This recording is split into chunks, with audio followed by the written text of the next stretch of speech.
नमस्कार दोस्तों, हमारे चैनल मंत्रा टाइम्स में आपका हार्दिक स्वागत है। दोस्तों, आज के इस वीडियो में हम बात करेंगे हरियाली तीज की कथा के बारे में। भगवान शिव ने पार्वती जी को उनके पूर्व जन्म के बारे में याद दिलाने के लिए यह कथा सुनाई थी। हरियाली तीज की व्रत कथा इस प्रकार है। शिव जी कहते हैं कि हे पार्वती, बहुत समय पहले तुमने हिमालय पर मुझे वर के रूप में पाने के लिए घोर तपस्या की थी। इस दौरान तुमने अन्न जल त्याग कर सूखे पत्ते चबा कर दिन व्यतीत किए थे। किसी भी मौसम की परवाह किए बिना तुमने निरंतर तप किया। तुम्हारी इस स्थिति को देखकर तुम्हारे पिता बहुत दुखी थे। ऐसी स्थिति में नारद जी तुम्हारे घर पधारे। जब तुम्हारे पिता ने नारद जी से उनके आगमन का कारण पूछा तो नारद जी बोले कि हे गिरिराज, मैं भगवान विष्णु के भेजने पर यहाँ आया हूँ। आपकी कन्या की घोर तपस्या से प्रसन्न होकर वो उससे विवाह करना चाहते हैं। इस बारे में मैं आपकी राय जानना चाहता हूँ। नारद जी की बात सुनकर पर्वतराज अति प्रसन्नता के साथ बोले कि हे नारद जी, यदि स्वयं भगवान विष्णु मेरी कन्या से विवाह करना चाहते हैं तो इससे बड़ी कोई बात नहीं हो सकती। मैं इस विवाह के लिए तैयार हूँ। फिर शिव जी पार्वती जी से कहते हैं कि तुम्हारे पिता की स्वीकृति पाकर नारद जी विष्णु जी के पास गए और यह शुभ समाचार सुनाया। लेकिन जब तुम्हें इस विवाह के बारे में पता चला तो तुम्हें बहुत दुख हुआ। तुम मुझे यानी कैलाशपति शिव को मन से अपना पति मान चुकी थी। तुमने अपने व्याकुल मन की बात अपनी सहेली को बताई। तुम्हारी सहेली ने सुझाव दिया कि वो तुम्हें एक घनघोर वन में जाकर छुपा देगी और वहाँ रहकर तुम शिव जी को प्राप्त करने की साधना करना। इसके बाद तुम्हारे पिता तुम्हें घर में ना पाकर बड़े चिंतित और दुखी हुए। वो सोचने लगे कि यदि विष्णु जी बारात लेकर आ गए और तुम घर पर ना मिली तो क्या होगा। उन्होंने तुम्हारी खोज में धरती पाताल एक करवा दिए, लेकिन तुम ना मिली। तुम वन में एक गुफा के भीतर मेरी आराधना में लीन थी। भाद्रपद तृतीय शुक्ल को तुमने रेत से एक शिवलिंग का निर्माण कर मेरी आराधना की, जिससे प्रसन्न होकर मैंने तुम्हारी मनोकामना पूर्ण की। इसके बाद तुमने अपने पिता से कहा कि पिताजी,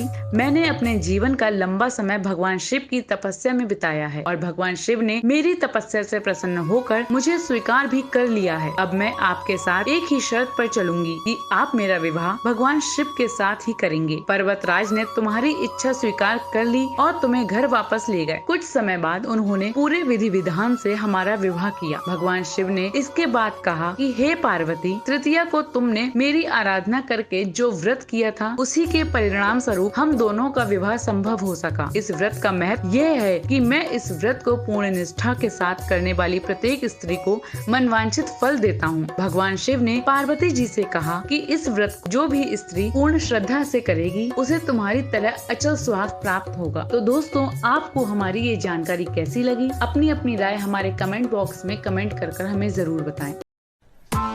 Press the bell icon on the YouTube app and never miss another update.